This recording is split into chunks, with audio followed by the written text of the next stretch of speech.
한 주간 평안하셨습니까? 오늘 이 찬송의 이 제목처럼 그 사랑, 내 생명 되는 은혜가 이 시간 임할 줄로 믿습니다. 우리 좌우로 인사 나누실 때 사랑합니다, 축복합니다, 잘 이겨냅시다.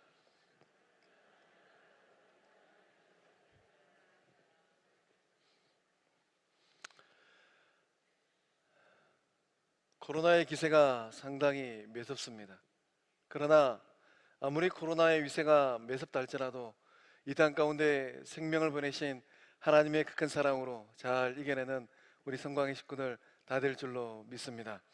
독생자를 보내신 그 사랑으로 승리하고 뻗어가는 우리 모두 될 줄로 믿습니다. 러시아가 낳은 세계적인 문호 톨스토이는 사람은 무엇으로 사는가라는 단편 소설을 썼습니다. 이 소설을 통하여서 이 톨스토이는 세 가지 중요한 질문을 그 글을 읽는 모든 사람들에게 하고 있습니다. 첫 번째, 사람 안에 무엇이 있는가라는 질문입니다. 우리 안에는, 여러분 안에는 무엇이 있습니까? 우리 안에는 오만 가지 잡다한 것을 다 놓고도 남을 만큼 여유로운 마음이 있습니다. 어쩌면 이 마음의 크기는 온 우주 만물을 다 놓을 수 있을 만큼 공간이 넓은지도 모르겠습니다. 그러나 이 마음 가운데 무엇이 있느냐에 따라서 삶의 모습과 맺는 열매가 달라지게 됩니다. 두 번째, 사람에게 허락되지 않는 것은 무엇인가 라고 묻고 있습니다. 생명 되신 하나님께서 구원받은 주의 자녀들, 또한 구원받지 못한 세상 사람들에게 동일하게 주신, 허락하신 많은 것들이 있습니다. 능력도, 그 삶도. 그러나 하나님께서 허락하지 않는 것들이 있어요. 그것이 무엇인가 라는 질문입니다. 세 번째는 사람이 무엇으로 사는가라는 질문입니다. 여러분은 무엇으로 세상을 살고 있습니까? 나의 능력으로 세상을 사는 사람도 있습니다. 또 세상 사는 그 맛으로 세상을 살아가는 사람들도 있습니다. 환경과 상황에 따라서 그 인생길을 많은 사람들이 걸어가고 있습니다. 그래서 톨스토이는 이 세 번째 질문, 사람이 무엇으로 사는가 질문하고 있습니다. 이 소설을 통하여서 이 톨스토이는 이 세 가지 질문에 대한 답을 이렇게 하고 있습니다. 사람 안에는 무엇이 있을까? 사람 안에는 많은 것들이 있지만은 사랑이 있다라고 답을 하고 있습니다. 오늘 이전에 나온 우리 성광의 모든 식구들, 그 마음 안에 놀라운 사랑이 있는 줄로 믿습니다. 또한 사람에게 허락되지 않은 것은 무엇일까? 하나님께서 많은 것을 허락해 주셨습니다. 그러나 사람에게 허락되지 않는 것은 내일을 아는 거예요. 오늘 이 순간까지는 우리 모두는 알 수 있습니다. 어제의 삶도 알 수 있습니다. 그러나 내일을 아는 것은 하나님께서 우리에게 허락하지 않으셨어요. 왜 하나님은 인간 존재에게 내일을 아는 것을 허락하지 않으셨을까요? 시간의 주인이 바로 하나님이기 때문입니다. 하나님께서 시간의 주인이라는 이 사실을 가르쳐주기 위함입니다. 세 번째 질문, 사람이 무엇으로 사는가? 우리가 인생을 곰곰이 보면은 능력으로, 환경으로, 상황으로, 조건으로 사는 것 같습니다. 그러나 톨스토이는 이 글을 통하여서 사람을 살게 하는 것, 그것은 환경도 조건이 아닌 바로 생명을 주신 하나님이다라고 얘기하고 있습니다. 오늘 우리들의 삶을 잘 살게 하는 분이 우리에게 생명 주신 성부 하나님인 줄로 믿습니다. 우리를 살게 하시는 그 하나님, 그 하나님을 향하여서 사도 요한은 뭐라고 고백을 하고 있습니까? 성경 말씀 가운데 딱 본문 말씀 가운데만 기록되어 있는 고백이 있습니다. 사도 요한은 하나님을 향하여서 하나님은 사랑이심이라 라고 고백하고 있습니다. 원문을 보면 딱 세 글자입니다. 데오스 아가페 예스틴. 영어 성경을 보면 딱 세 글자예요. God is love. 하나님이 사랑이라는 거예요. 사도 요한은 그 인생길을 걸어가면서 주변에 있는 많은 믿음의 공동체들에게 하나님이 사랑이다라고 선포하고 고백하고 있습니다. 이 고백이 우리의 고백 되어질 때 이 시대를 잘 살아내는 힘이 되어지고 능력이 될 줄로 믿습니다. 하나님이 사랑입니다. 이 말의 의미는 무엇입니까? 하나님과 사랑은 불가분의 관계라는 거예요. 하나님과 사랑은 뗄래야 뗄 수 없는 관계라는 것입니다. 하나님이 아니면 사랑이 없고 사랑이 없으면 하나님이 아니라는 뜻이에요. 그러니까 하나님은 앞뒤 좌우를 다 둘러봐도 하나님의 속성과 성품은 사랑이라는 것입니다. 그 사랑이 하나님을 만날 때 독생자를 보내주셔서 우리를 만나주시고 우리를 자녀 삼으신 그 하나님의 사랑을 우리의 삶의 능력으로 힘으로 삼을 때 더욱더 잘 살아내는 우리 모두 될 줄로 믿습니다. 이 하나님의 사랑은 어떤 사랑입니까? 우리가 세상을 살아가면서 우리의 인생이 언제 공허합니까? 내가 많은 것을 이루었어요. 재물도 학식도 권력도 세상적인 명예도 이루었습니다. 그런데 삶이 공허할 때가 있어요. 언제입니까? 내 마음 가운데 이 사랑이 없을 때 인생이 공허하구나. 사랑 되신 하나님은 어떤 분입니까? 하나님이 주신 사랑은 어떤 사랑입니까? 하나님은 아낌없이 내어주시는 사랑의 하나님인 줄로 믿습니다. 하나님은 그의 자녀들에게 모든 것을 내어주세요. 은사도 건강도 물질도 생명도 아낌없이 내어주시는 그 사랑의 하나님을 우리가 만나고 있는 줄로 믿습니다. 사랑의 하나님은 조건 없이 품어주시는 그 사랑의 소유자이십니다. 하나님의 사랑에는 조건이 없어요. 하나님은 인종을 따지지 아니하고 지역을 따지지 아니하고 학벌을 따지지 아니하고 성별을 따지지 아니하고 가문을 따지지 않습니다. 하나님은 그의 품으로 날라드는 모든 영혼들을 조건 없이 품어주시는 사랑의 아버지인 줄로 믿습니다. 하나님의 사랑은 끝없이 변치 않는 사랑입니다. 우리가 세상을 살아가면서 많은 사람들을 만납니다. 또 인간과 이 관계 가운데서 사랑을 주기도 하고 받기도 합니다. 그런데 우리가 주고받는 이 사랑은 어떻습니까? 손바닥 뒤집듯이 얼마나 잘 바뀝니까? 화장실 들어갈 때하고 나올 때 그 마음 다른 것처럼 인간들이 주고받는 사랑은 늘 변하는 사랑이에요. 그러나 우리에게 생명 되신 성부 하나님의 사랑은 우리의 인생이 끝나는 그 순간까지 변치 않는 영원한 사랑인 줄로 믿습니다. 이 사랑을 받아 누린 사람들, 이 사랑 가운데 인생길을 걸고 있는 사람들이 진실로 복된 주의 백성들인 줄로 믿습니다. 이 놀라운 하나님의 사랑이 어떻게 증명되었습니까? 사도 요한이 하나님의 사랑을 뭐라고 말씀하고 있습니까? 우리 9절의 말씀 함께 읽어보겠습니다. 시작. 하나님의 사랑이 우리에게 이렇게 나타난 바 되었으니 하나님이 자기의 독생자를 세상에 보내심은 그로 말미암아 우리를 살리려 하심이라. 아멘. 아멘이십니까? 오늘 특별히 우리 새가족 수료식 하는데 이 9절 말씀 마음 가운데 꼭 새기셔서 예수 그리스도의 귀한 영광의 열매들 다 될 줄로 믿습니다. 우리 성광교회 주옥 같은 기둥들 될 줄로 믿습니다. 하나님께서 예수님 이 땅에 보내신 이유가 무엇입니까? 예수님은 무엇하러 하늘 보좌를 버리시고 낮고 낮은 이 땅에 인간의 몸을 입고 오셨습니까? 하나님의 목적은 단 하나예요. 사도 요한은 이 9절의 말씀을 통하여서 하나님이 자기 독생자를 세상에 보내심은 그로 말미암아 우리를 살리려 하심이라. 예수님이 이 땅에 오신 목적도 단 하나입니다. 예수님이 이 땅 가운데 오셔서 신적인 능력을 과시하기 위해 이 땅에 오셨습니까? 아니에요. 창세전에 하나님과 함께 계셨던 그 예수님께서, 무리를 걸으신 그 예수님께서, 사망의 권세를 깨뜨리신 그 예수님께서 너희와 나는 질적인 차이가 있다, 이것을 보여주고 과시하기 위해서 이 땅에 오지 않으셨어요. 예수님이 이 땅에 오신 이유는 단 하나입니다. 여러분과 저를 살려내기 위해서 이 땅에 오신 줄로 믿습니다. 영원한 생명을 주기 위하여 이 땅에 오신 줄로 믿습니다. 예수님이 오지 않았더라면, 하나님께서 우리 인간 존재를 내버려 두었다면 우리는 어떤 삶이 되었을까요? 하나님께서 방치하시고 하나님께서 돌아보지 않았다면 우리의 삶은 죽는 것으로, 사망의 늪으로 끝나는 것으로 우리의 삶이 끝났을 것입니다. 내버려 두었다면 죄다 그릇된 길로 가서 사망의 늪에 빠져가지고 허우적거릴 것 같으니까 성부 하나님께서 예수님을 보내주셨어요.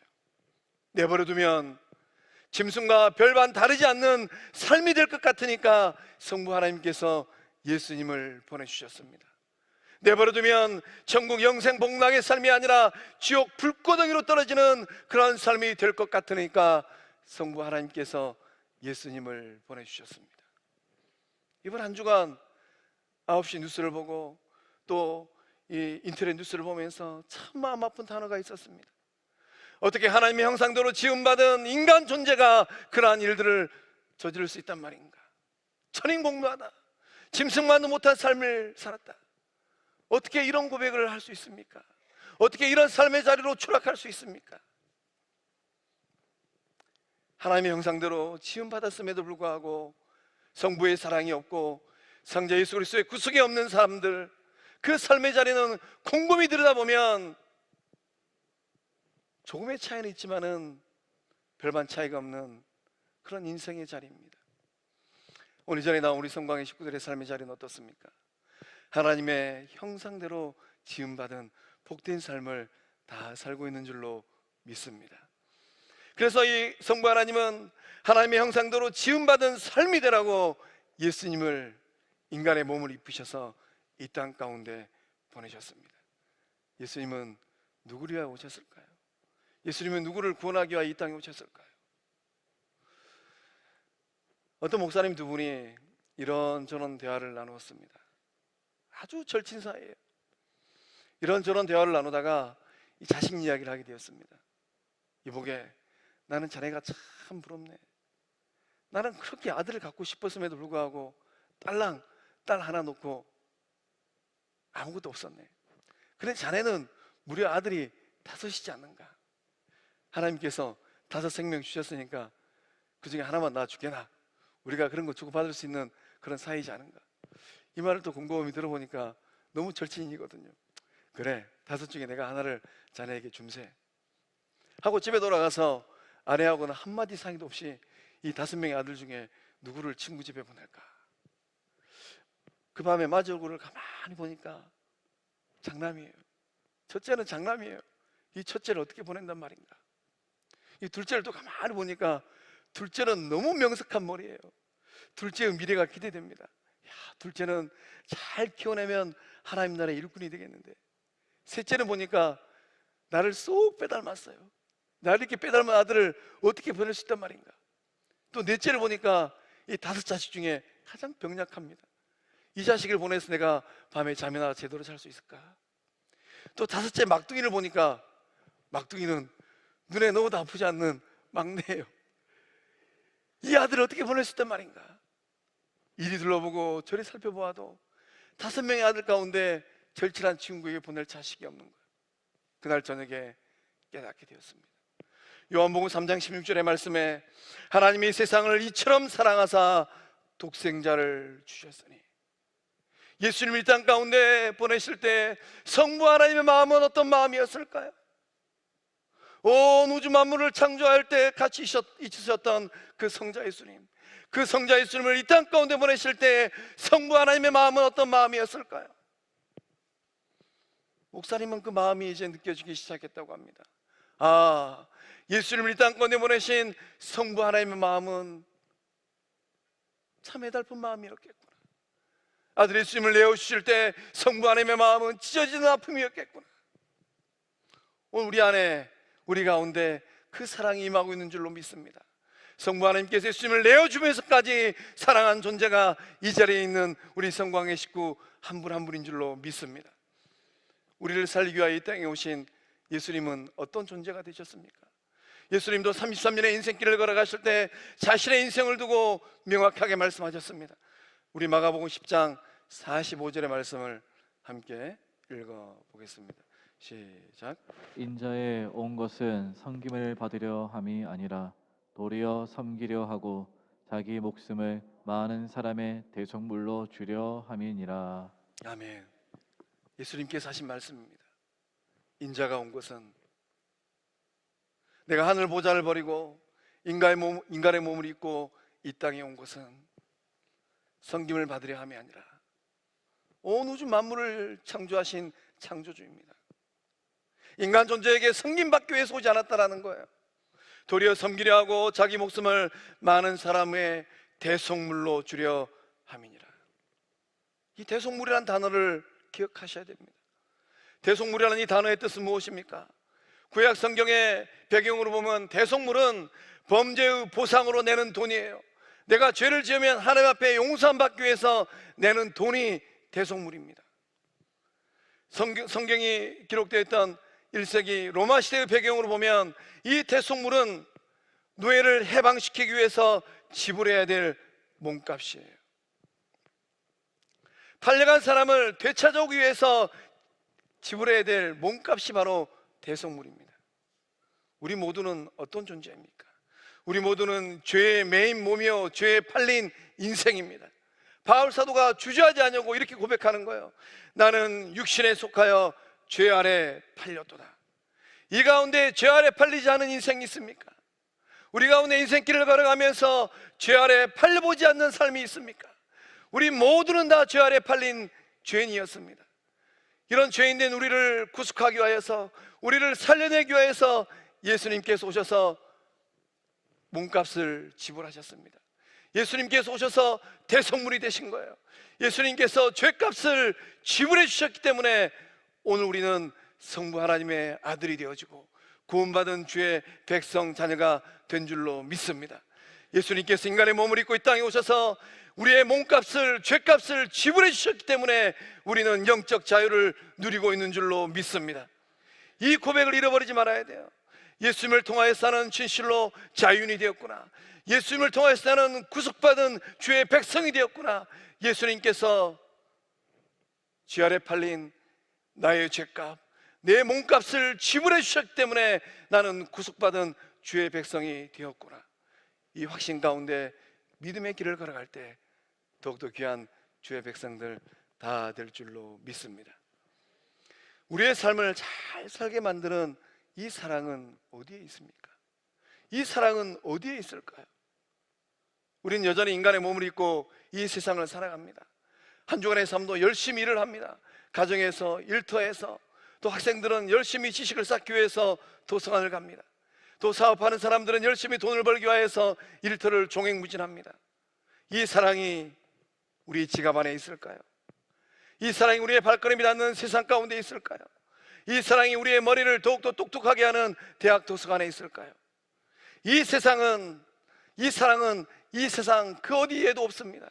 이 사랑은 어디에 있을까요? 사도 요한은 10절의 말씀을 통하여서 이렇게 고백을 합니다. 우리 10절의 말씀 함께 읽어보겠습니다.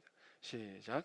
사랑은 여기 있으니 우리가 하나님을 사랑한 것이 아니요 하나님이 우리를 사랑하사 우리 죄를 속하기 위하여 화목 제물로 그 아들을 보내셨음이라. 아멘. 사랑은 여기 있다고 합니다. 여기는 장소예요. 거기에 사랑이 있는 게 아니고 여기 있다라고 사도 요한은 고백하고 있습니다. 그 여기가 어디입니까?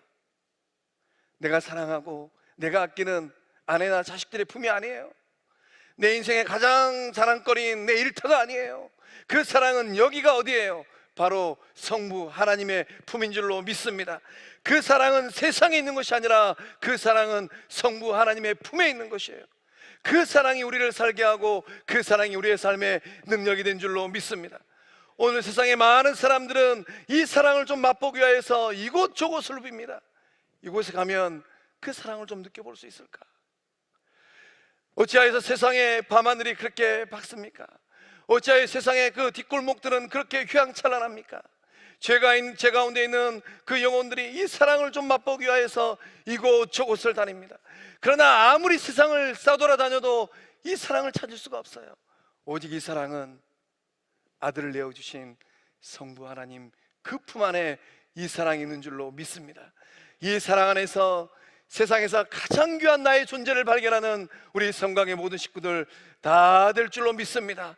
이 사랑 위에서 인생의 집을 세워가고 이 사랑 위에서 믿음의 집을 지어갈 때 주님 오시는 그날까지 귀하게 쓰임받는 우리 성강의 모든 식구들을 그 삶의 여정이 될 줄로 믿습니다. 하나님께서 그 사랑의 손으로 만져주시는 거예요. 하나님께서 그 사랑의 손으로 만져주시니까 우리가 인생길을 걸어갈 때 이런 저런 일들 앞에서 상처받은 우리의 마음이 위로함 받는 것입니다. 얘야, 너의 마음이 너무 아프구나. 하나님께서 그 사랑의 품으로 안아주시는 거예요. 그 사랑의 품으로 안아주시니까 이곳에서도 박대받고 저곳에서도 박대받던 내 삶이 위로함 받는 거예요. 성부 하나님께서 어서 오너라 하고 안아주실 때 우리의 마음 가운데, 우리의 삶 가운데 세상에서 누리지 못하는 평안과 샬롬이 있는 줄로 믿습니다. 성부 하나님께서 그 사랑의 눈으로 바라봐 주시는 거예요. 그 사랑의 눈으로 바라봐 주시니까 십자가 앞에 설 때, 때때로 성부 하나님 앞에 섰을 때 너무 부끄럽습니다. 야, 이러고서도 내가 구원받은 주의 백성일까? 이러고서도 내가 구원받은 주의 참된 제자일까? 그런 사단의 생각이 마음 가운데 스쳐 지나갈 때 성부 하나님께서 사랑의 눈으로 바라봐 주시는 거예요. 얘야, 괜찮다. 그래, 너는 내 자식이다. 그래, 너는 구원받은 예수 그리스도의 제자다. 너와 함께 하시는 성령의 능력이 충만하다. 그 사랑의 눈이, 그 사랑의 손이, 그 사랑의 품이 여러분과 저의 삶 가운데 충만하게 임하고 있는 줄로 믿습니다. 오늘 우리는 대림절 세 번째 촛불을 밝혔습니다. 이 촛불의 의미가 무엇입니까? 대림절 세 번째 촛불의 의미는 사랑과 나눔이에요. 그래서 오늘 이제 예배의 자리에 나온 우리 성곽의 모든 식구들, 그 마음 가운데 성부 하나님의 그 사랑의 촛불, 성부 하나님의 그 사랑의 빛이 더욱더 환하게 비치고 있는 줄로 믿습니다. 이 사랑으로 삶을 밝히고 이 사랑으로 인생길을 걸어갈 때 아무리 세상이 죄악이 난무하는 어둠과 같은 세상이라 할지라도 방향을 잃어버리지 아니하고 우리 인생의 정을 잘 걸어가는 복된 주의 백성들 다 될 줄로 믿습니다. 우리를 사랑하시는 성부 하나님의 사랑은 제각각이에요. 아무리 모난 인생을 살았다 할지라도 성부 하나님께서 품어주지 못할 사람은 단 한 사람도 없어요. 야, 어떻게 인생살이가 저럴 수 있을까? 남들은 그렇게 얘기한다 할지라도 성부 하나님은 만나주시고 품어주신 줄로 믿습니다. 아무리 죄와 악을 지은 사람이라 할지라도 하나님의 사랑을 받지 못할 사람은 아무도 없습니다. 그래서 우리가 성부 하나님 앞에 나올 때 주저함 없이 성부 하나님을 아버지라고 부를 수 있는 이유가 바로 여기 있는 거예요. 아버지라고 부를 때 그 하나님께서 만져주시고, 아버지라고 부를 때 그 하나님께서 우리의 마음을, 우리의 삶을 품어주실 줄로 믿습니다. 그 풍성한 사랑, 그 놀라운 사랑 가운데 여러분의 삶을, 여러분의 마음을, 여러분의 관계를 적시십시오. 그 사랑 가운데 여러분의 인생의 뿌리를 내리십시오. 그 사랑으로 인하여서 더욱더 아름답고 복된 삶과 인생 여정이 다 될 줄로 믿습니다. 그 놀라운 하늘아버지의 사랑, 그 사랑에 우리는 어떻게 반응해야 됩니까? 그 사랑을 받아 누리고 느꼈으면 이제 우리는 그 하나님의 사랑 앞에 어떤 반응을 해야 됩니까? 사도 요한은 11절의 말씀을 통하여서 권면합니다. 우리 11절의 말씀을 함께 읽어보겠습니다. 시작. 사랑하는 자들아, 하나님이 이같이 우리를 사랑하셨은즉 우리도 서로 사랑하는 것이 마땅하도다. 아멘. 11절의 말씀이 진실로 아멘인 줄로 믿습니다. 하나님의 사랑에 화답하는 길은 무엇입니까? 그 놀라운 하나님의 사랑에 응답하는 인생의 모습은 무엇입니까? 사도 요한은 서로 사랑하라라고 권면하고 있습니다. 그래서 우리가 오늘 읽었던 이 7절에서 12절의 말씀을 보면 서로 사랑이라는 이 단어가 정확히 3번 반복하고 있습니다. 7절에서도 11절에서도 12절에서도 서로 사랑 정확히 반복하고 있어요. 하나님과 구원받은 주의 백성들 사이에서 영적 사랑이 이루어졌으면 그걸로 끝나는 게 아니라는 거예요. 그 사랑을 받고 그 사랑을 누렸으면 이제 그 사랑으로 서로 화답하는, 서로 사랑하는 삶이 되라는 것입니다. 가정에서 아내와 남편 사이에, 또 자식과 부모 사이에, 일터에서 내가 만나는 직장 동료 사이에, 교회에서 한 믿음의 형제된 구원받은 주의 백성들 사이에 서로 사랑하라고 말씀하고 있는 것입니다. 이 말씀에 화답하고 이 말씀을 따라갈 때 더욱더 복된 삶이 될 줄로 믿습니다. 우리가 이렇게 서로 사랑하는 삶을 살아야 되는 이유는 무엇입니까? 그냥 하나님과 나만의 이 사랑의 삶을 살고 싶어요. 아무리 생각하면 이목이 그냥 찌푸러집니다. 안 봤으면 좋겠는데 왜 또 사랑하라 그럴까? 우리가 서로 사랑해야 될 이유는 무엇입니까? 하나님께서 이같이 우리를 사랑하셨기 때문에 서로 사랑하라라고 사도 요한은 권면하고 있어요. 사도 요한은 또 반복해서 말씀합니다. 이 같은 사랑은 어떤 사랑입니까? 우리가 서로 사랑해야 될 가장 중요한 이유, 이 같은 사랑이에요. 이 같은 사랑은 어떤 사랑입니까? 성부 하나님께서 아낌없이 그 독생자를 내어주신 사랑이에요. 이 사랑이 있기 때문에 서로 사랑하라, 이렇게 권면하고 있는 것입니다. 저와 여러분을 구원하기 위해서 예수님은 화목제물로 이 땅에 오셨습니다. 예수님께서 이 땅에 오셔서 한번 잘 누려보기 위해서, 한번 부귀와 명예를 누리기 위해서 이 땅에 오시지 않았어요. 화목제물로 오셨습니다. 예수님은 우리를 향한 하나님의 무한정의 사랑이에요. 한없이 주는 하나님의 사랑입니다. 그 사랑으로 우리에게 오셨습니다. 그 사랑이 우리 안에 있기 때문에 사도 요한은 서로 사랑하라라고 권면하고 있는 줄로 믿습니다. 그 사랑에 화답하고 그 사랑에 응답하는 우리 성광의 식구들 다 될 줄로 믿습니다. 저도 저희 교회 부임하기 전에 하나님께서 저에게 마지막으로 훈련시킨 영적 훈련이 있었습니다. 그 훈련이 무엇이는가? 양떼를 사랑하는 거예요. 양떼들 가운데는 때때로는 화가 나고 또 이 뿔이 나면은 막 들이받는 양들도 있더라고요. 그런 양들을 어떻게 사랑할 것인가? 저도 참 힘든 시간들이었습니다. 그러나 예수의 사랑으로 사랑하고 섬길 때 놀라운 역사가 일어난 줄로 믿습니다. 그 훈련을 마치고 제가 우리 교회에 부임하게 되었어요. 그래서 이런 사랑, 성부 하나님께서 예수님을 내어주면서까지 사랑한 이 사랑이 있기 때문에 우리 모두는 다 한 몸이 되었고 한 영적 공동체의 형제와 자매가 된 것입니다. 이 고백을 잃어버리지 말라라는 거예요. 하나님께서 누구를 살리기 위해서 그 아들을 내어주셨습니까? 이 자리에 앉아있는 여러분과 저를 살리기 위해서 그 아들 예수 그리스도를 내어주셨어요.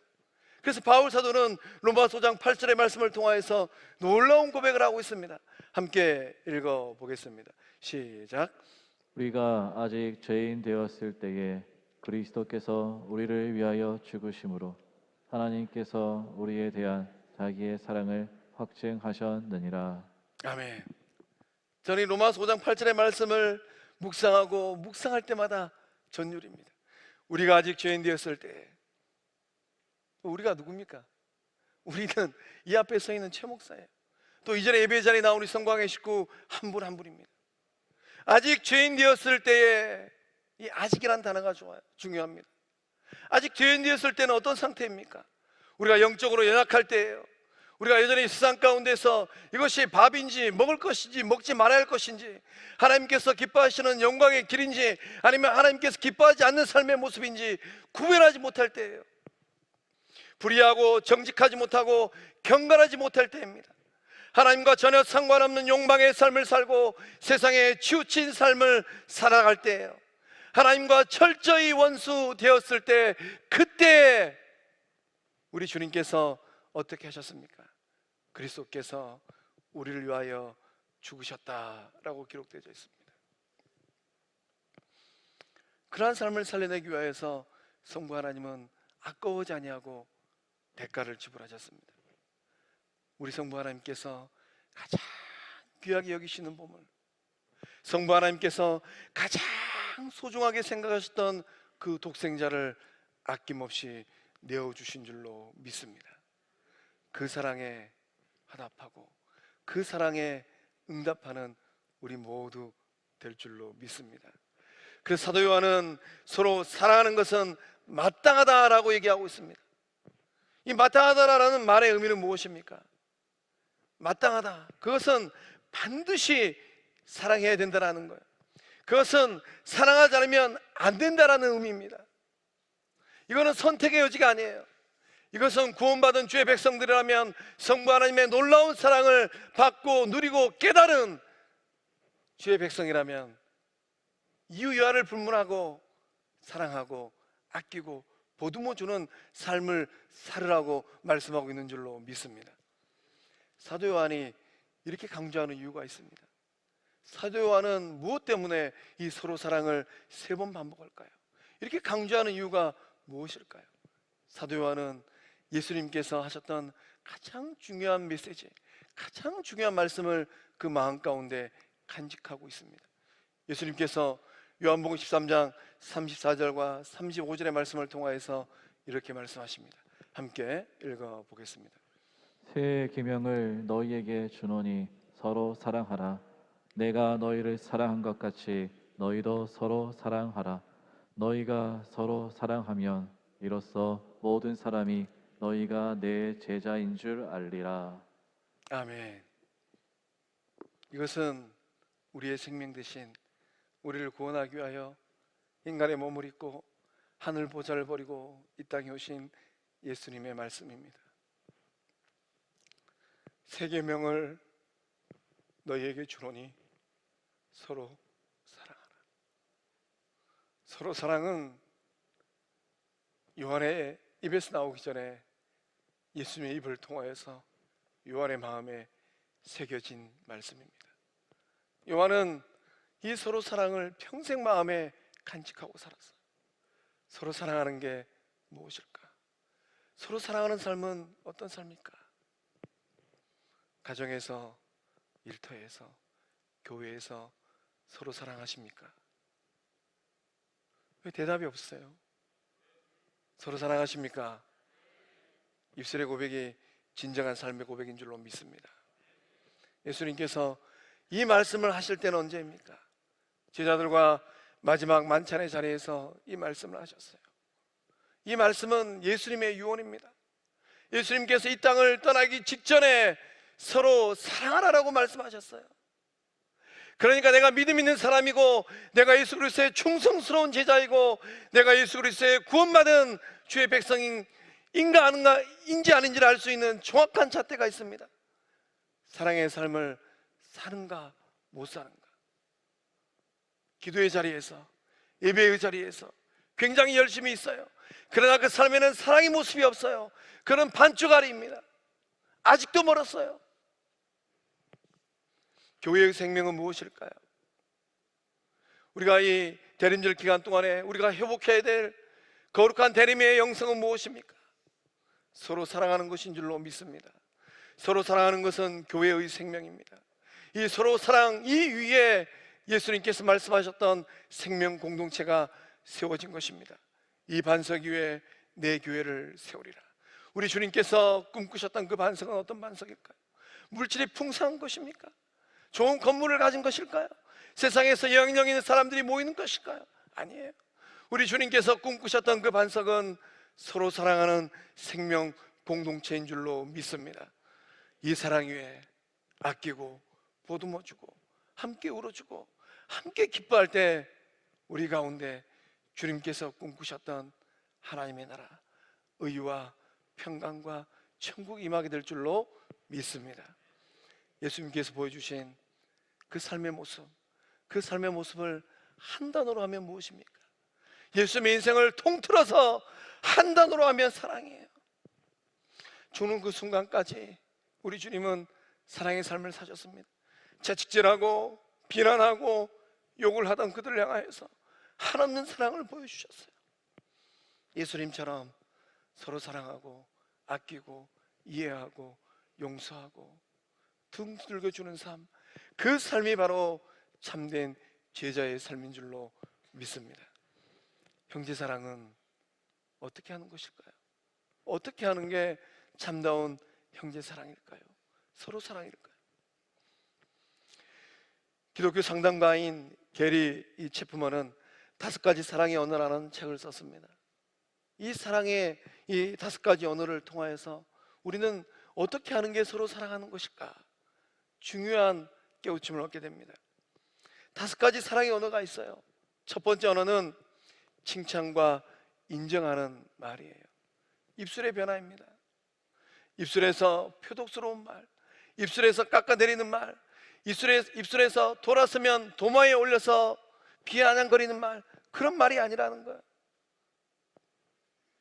칭찬과 인정의 말입니다. 정말 잘했습니다. 수고했습니다. 덕분에 행복합니다. 정말 멋있습니다. 최고입니다. 너무나도 고맙습니다. 이 시간 연습을 한번 해보겠습니다. 옆에 있는 분을 바라보고 덕분에 행복합니다.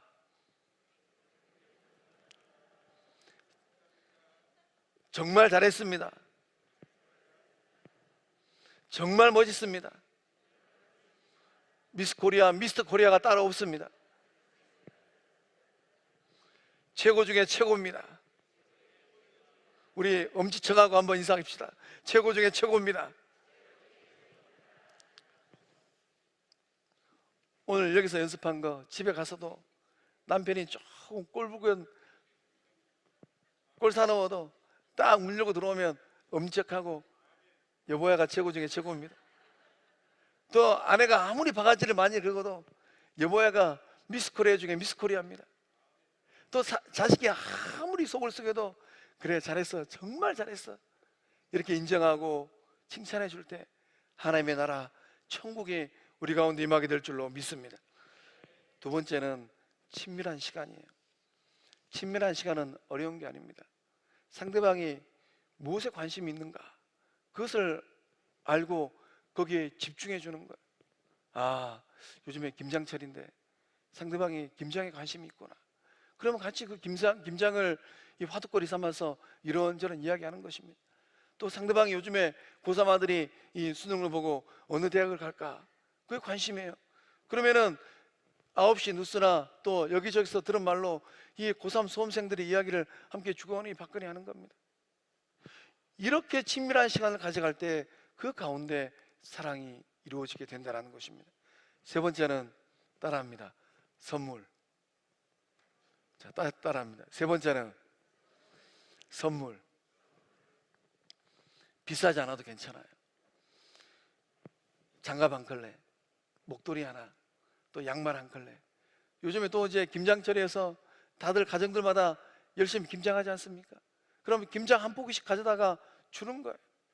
이 작은 선물을 통하여서 주거니 받거니 할 때 풍성한 사랑의 열매가 맺힐 줄로 믿습니다. 이 코로나 때문에 참 예배하기가 힘든데 아무도 몰래 이런 선물을 주고받는 우리 성광의 모든 식구들 다 될 줄로 믿습니다. 네 번째는 봉사입니다. 상대방이 원하는 그곳에 내가 있어 주는 거예요. 몸으로 하는, 몸으로 나타내는 언어입니다. 상대방이 뭔가 필요한 거 있으면 내 몸으로 함께 하는 거예요. 다섯 번째는 신체적인 접촉입니다. 우리 동양 사람들은 참 어려울 수도 있습니다. 가까이 다가서서 악수하고 또 가까이 다가서서 이 포옹하는 거예요. 이게 신체적인 접촉, 이 바디랭귀지를 통하여서 사랑을 표현할 때 말하지 않아도 그것 가운데 우리 예수님의 사랑이 싹트고 그것 가운데 놀라운 회복의 역사가 일어날 줄로 믿습니다. 제가 저희 교회 부임하고 우리 장로님 한 분 머리를 거의 90도 숙이고 가까이 다가오셔서 할렐루야 하고 안아주시는 분이 계셨습니다. 누구지 말 안 해도 다 아실 것 같아요. 오늘부터 우리도 다 그렇게 바디랭귀지를 하였으면 좋겠습니다. 이성간에는 좀 절제한다 할지라도 동성간에는 허리를 90도로 숙이고 할렐루야 하고 다가서서 안아줄 때, 등 두들겨 줄 때, 손잡아 줄 때 우리 가운데 천국이 임하게 될 줄로 믿습니다. 사도 요한은 요한일서 3장 18절의 말씀을 통하여서 이렇게 권면을 합니다. 자녀들아, 우리가 말과 혀로만 사랑하지 말고 오직 행함과 진실함으로 하자. 대림절은 말과 혀로 사랑하는 계절이 아니에요. 대림절은 행함과 진실함으로 사랑하는 영적 계절인 줄로 믿습니다. 이 사랑 가운데 하나님의 나라를 일구가는 우리 복된 성광의 식구들 다 될 줄로 믿습니다. 기도하시겠습니다.